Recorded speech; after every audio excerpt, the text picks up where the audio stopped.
Hi, Gaye DeRusso with Majestic Rider. Hope you guys are doing great today. This is Commander, and we're going to sidle him up. This, if you want to learn how to get your horse to come up to the mounting block, or sidle up as we call it. And he just learned that, so sometimes he needs a little tap to remind him, other times he doesn't. That's just the way it goes. All right, so today I'm going to talk about Tennessee walking horses, since I'm on one, and why they're different than regular horses. Okay, in case you're thinking of buying one, or you're looking into them, or you have one and you're having some issues and you don't know what's normal or not.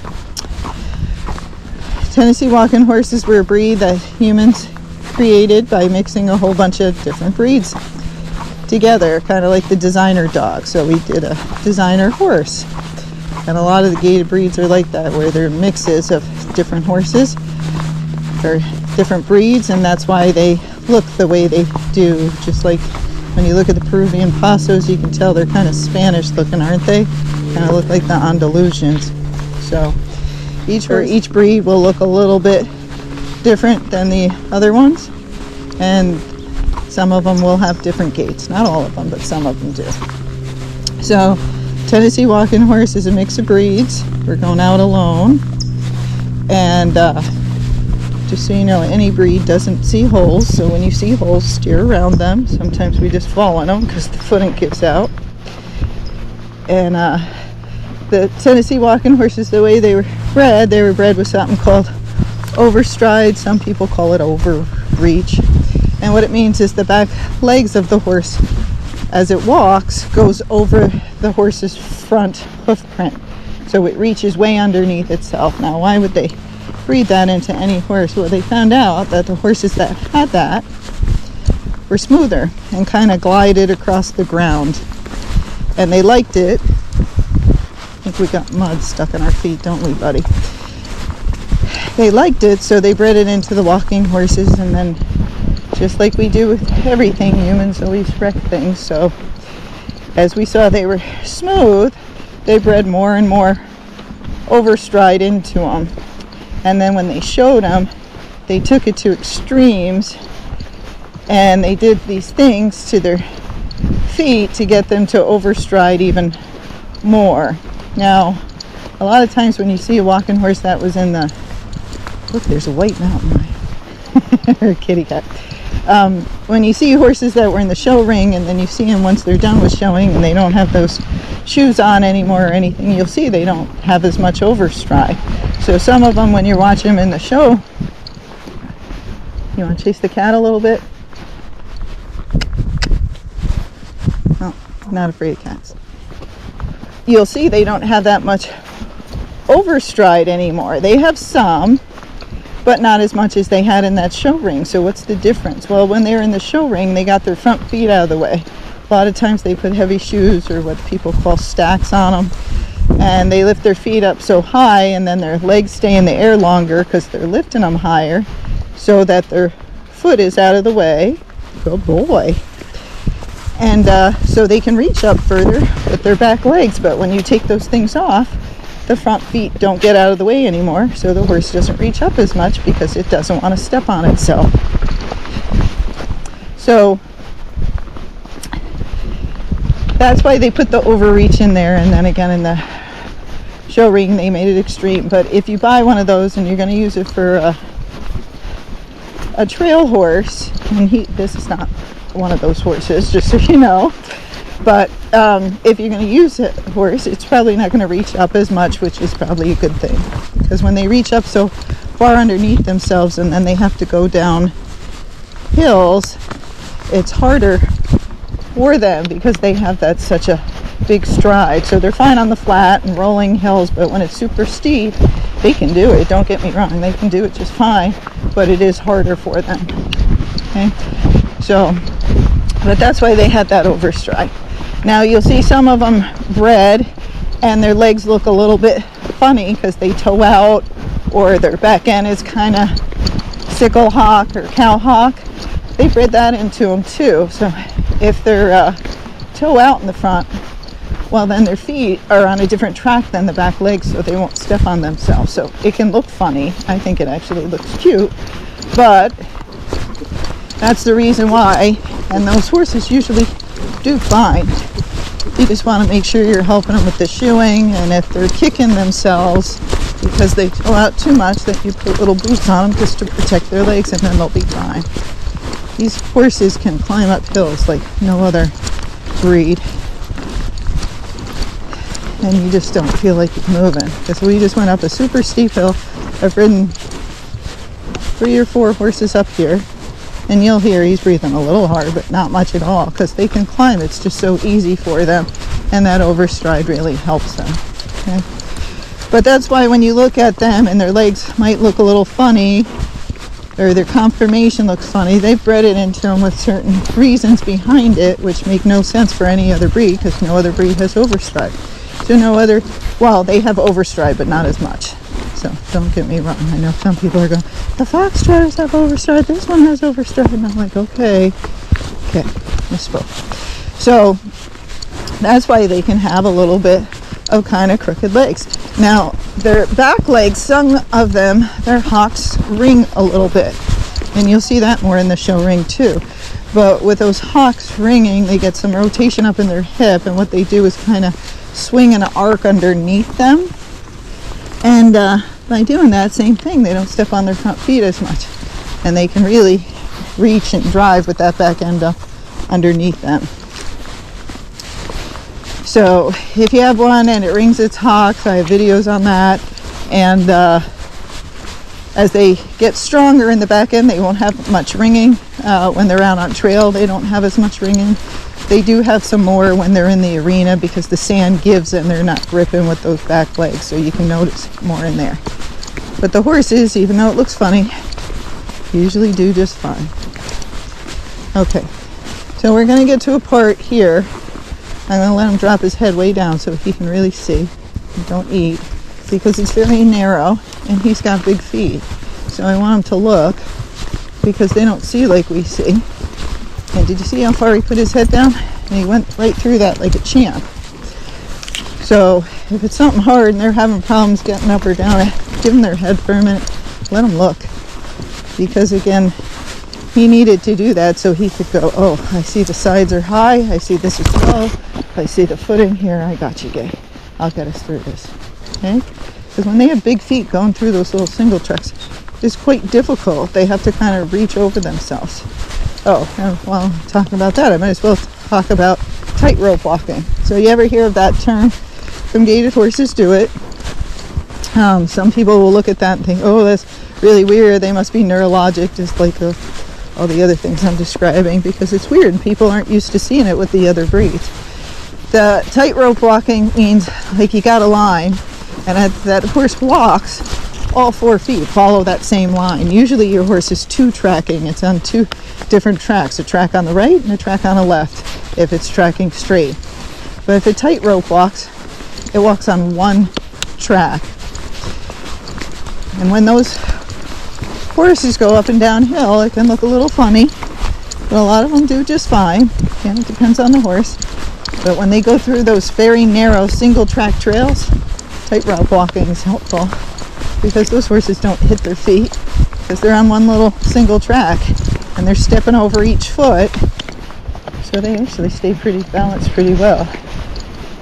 And so if you have really skinny narrow trails, a horse that walks straight might not be the best horse for you, because it might not fit, especially if it has big feet. But if it tightrope walks, even if it has big feet, it might just walk through there just fine.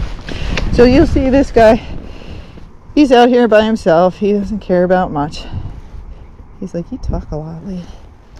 And we just stopped because he was going to the bathroom. We let him rest. Let's see what he does. But he doesn't care about much. And a lot of the walking horses are bred like this. They just have mellow temperaments. They like to be with people. They're very personable.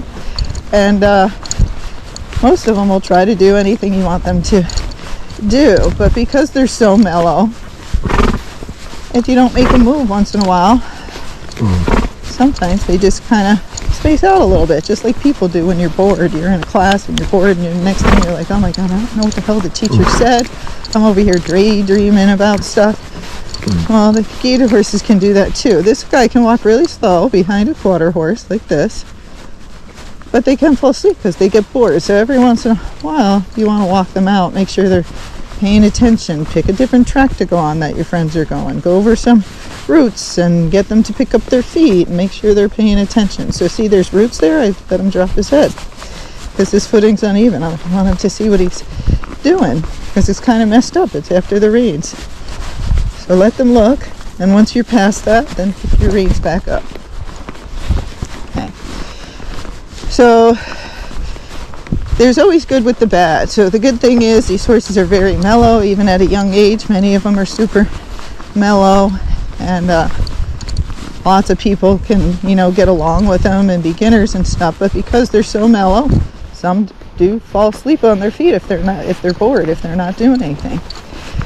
Because the way they move, they lift their feet different heights above the ground, but they were bred to keep their feet low to the ground to increase their endurance. And they do. They have a lot of endurance. But due to that, when you have trails that have lots of things on them, some of these horses will catch their feet because they don't naturally pick them up high. Now, you can do things to help them with that. You see me take all the horses over poles. I teach higher and get good proprioception so they know where to place their feet. But horses have to learn that. And the walk-in horses, again, since they're mellow, sometimes they don't care so much if they hit something with their foot. But then the person falls forward, and then that knocks them off their feet. And they go, I didn't expect that lady to fall on me and knock me over. So you want to make sure, just when you see things, you're just making sure they're paying attention. The ones that trot when loose will lift their feet a little bit higher, but some of them just naturally lift their feet high. That's how they were bred, and some naturally keep their feet lower. So he's very smooth. And so it's just something you got to be aware of when you buy these horses, that they move differently and they act differently. But that's what we bred into them, and that's what we love about them, is what they are. Okay, so see, you can stand here, he's mellow, he's not jiggy, he's not doing anything bad. Now, a horse that's not as mellow as him might be more sensitive, right? And so it's going to move faster off your leg. So again, with the good, there's always the bad. And those sensitive horses can be a little bit jumpy. If your horse is more high-spirited, because they've bred a lot of those for the show ring, it's going to be more sensitive. It's going to be more jumpy, and it probably be more spooky. But those horses hardly ever trip because they're so jumpy and spooky. They're lifting their feet up. Okay? So when you're picking a horse, it's not just pick the breed, pick what works for you. You got lots of people riding them, it's guest horse, or you're not good, you need something to learn with. A nice mellow horse like this is great. If you ride really well and you do steep terrain, you need something very, very sure-footed, then maybe a hotter, little more spirited horse is better for you in any of the breeds. Because, of course, in all the breeds, there's calm ones and there's more high-spirited ones. Okay? Now, a lot of people get these horses and they think it's a horse. It's a trail horse. It's just like a quarter horse. Well, these horses are probably the farthest you can get from a quarter horse. They are not like quarter horses at all. They don't move the same. Quarter horses usually have short strides. These horses have very big strides. So those quarter horses take short little steps. These horses take very big steps. Big steps have to cover more things. So more logs, more rocks, and all those things. So you got to make sure these horses are paying attention so they clear those objects. Quarter horses take short little steps. They don't have to clear very much at all because they're taking so many steps. So they don't have to pay attention as much. So that's one difference there. If you rode quarter horses and now you're going to get a walking horse and it's pretty mellow, you're going to have to pay attention a little bit more. Quarter horses, just walk, and then they go into that little nice jog if they got one. And you just push them forward and off you go. But these horses, you're going to have to collect a little bit and kind of hold them together because of that big stride if you really want to really nice gait. If you don't, you ride them on a big loose floppy rein, which of course you can do, there's going to be a lot more motion in the saddle, because that's not what they were bred to be ridden on. They were bred to be ridden with some semi-collection in a frame to have them gait really nicely. Okay, so if you don't, and you're on a loose floppy rein like this, they start to look all over because they're super flexible. See, he's like, let's get some grass. But if I let him get some grass as we're walking, well, he's going to grab it and then probably trip. And see how easily he got up that hill? So that's a difference too. It's a lot harder for a quarter horse to get up that hill. So each horse excels at different things, and you just got to know what you're getting and then ride it correctly, because they're all different. And you don't drive a Porsche like you drive a Honda. Okay, well, you can, but it's not going to be the same. Or you buy a Bugatti, right? How many people crashed Bugattis when they came out because people wanted them and they couldn't drive them because they had so much horsepower in them? So just like cars, they all drive differently. A truck drives different than a sports car. So it's the same with horses, but people don't think about it that way. They just think they can ride them the same way they rode their other horse. And you can't. Each horse is different. Each horse takes a different amount of contact. Some don't need any at all, and some need a lot of contact to do their job well. Okay? That's why it's very important, if you can, to ride the horse before you buy it, or to learn as much about it from the owner and ask those questions. I can tell you, not one person has ever called me up and said, how much do I got to ride that horse with contact when I ride him on the trail? Nope, never got that. How much is this overstride? Nope, never got that. Is he too calm? Nope, never got that. Do I got to keep him awake? Nope, never got that. I got this. Does he have papers? What color is he? How fast does he go? Yeah. Will he walk slow with quarter horses? Now see, this guy can walk slow. And he can walk very slow. But again, if he was doing it all day, he'd probably get bored and fall asleep. And I can tell you, he wouldn't be the only one sleeping, because I'd be bored too. So just know, walking horses are different. And all gaited horses are kind of wired different than regular horses. Everybody thinks, oh, gaited horses are just horses that have extra gears. No, they're not. They move differently. They learn things differently. And their bodies move differently. So they're not just horses with extra gears. When you train them, you can train the basics the same, but they don't move the same. Like when you side pass a walking horse, you kind of have to hold its hindquarter with you, or use a little stick to get it to catch up on the side pass, because otherwise they move kind of in two parts. And quarter horses are so stiff, they move in one part pretty easily. Let's go through the water. And so it's helpful to know that. And then if the horse, oh boy, is stiffer, say it's a walking horse with a shorter stride and it's kind of stiff, well, that's not going to move the same as like this guy here, who's more flexible. These horses that are flexible, you kind of got to hold them a little bit straight. It's really not that hard. It's like holding your bike straight, right? You just do it naturally once you learn. But that's different. A quarter horse is going to go in a straight line easier because they're very stiff. These guys are going to look around and kind of wobble because they're so flexible. Okay. When you ride them, again, you want to ride them with a little collection if you want really nice gaits. If you don't, you ride them more in a floppy rein, then there's going to be more motion in the saddle. And some of them that have those big overstrides, well, when they walk really slow, they can have a camel walk, and he doesn't, but some of them do. So that's something you want to know too, because for some people that camel walk is not good on your back at all. It really hurts your back. So just depends, and other people like the camel walk because it helps their back. So each one is different. Okay. All right.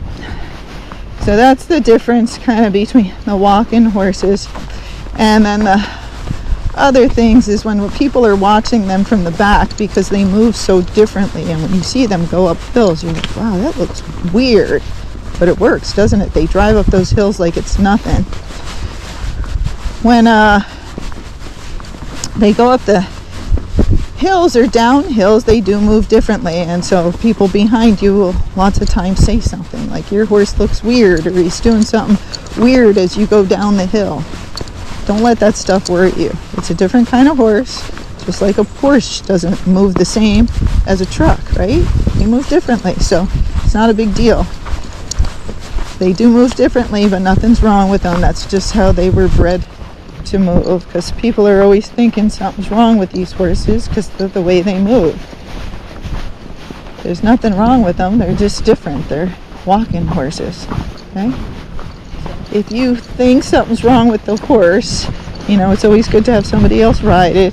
If it's tripping or doing things of that nature, you work it up, but the first thing you want to do is like pole work and make sure you're riding it with enough collection and make sure you're riding it with enough speed and the way it's supposed to be ridden. And then when you get to objects, just make sure it's paying attention. But the pole work can be a huge difference to getting these horses picking up their feet and knowing where to put their feet. A horse that comes from the show ring is not going to know where to put its feet on the trail because it has to learn. It's probably going to take it a year before it figures it out. You know, it'll keep getting better, but it might take it a whole year. A horse that was ridden on the flat and then you're in the mountains climbing over rocks, it's going to have to learn how to get over those rocks. It's going to have to get used to the altitude, and it might become more tired because it's not used to climbing on rocks. So if you see videos like this where it's flat and the terrain just stays like that the whole time, it's going to take time for that horse to figure out how to climb over those rocks and do things. So some of it is just common sense, but a lot of times people start talking to you and you're unsure, you're new to gaited horses, and they convince you that something's wrong with your horse. You do some work up on it. The vets don't know the gaited horses well. Again, they don't have classes on gaited horses in vet school, and you end up with a vet who doesn't know them. And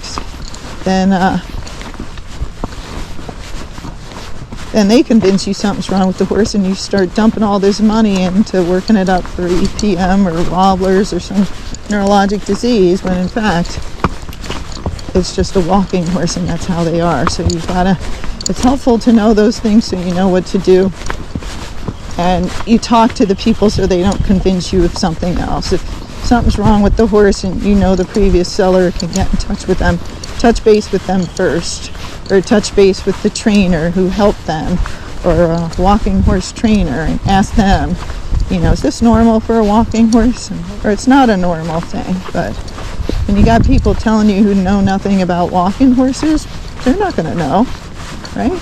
Just like I'm not going to know a whole bunch about miniature horses. I've never had one. I see them, they're very cute, but I don't work with them, so I don't know what medical conditions they have and issues. So you'd want somebody who specializes in miniature horses to help you, and that's what I would do if I had a problem my vet really wasn't figuring out and I had a miniature horse. Is I'd call up some breeders and ask them questions. Okay? Sometimes that's the best thing to do when you don't know what's going on with your horse, and it's a walking horse or a different gaited breed, is go see a bunch of them, see if they all move like that. If they all move like that, then nothing's wrong, it's just the breed. Okay? All right, what else do we want to talk about?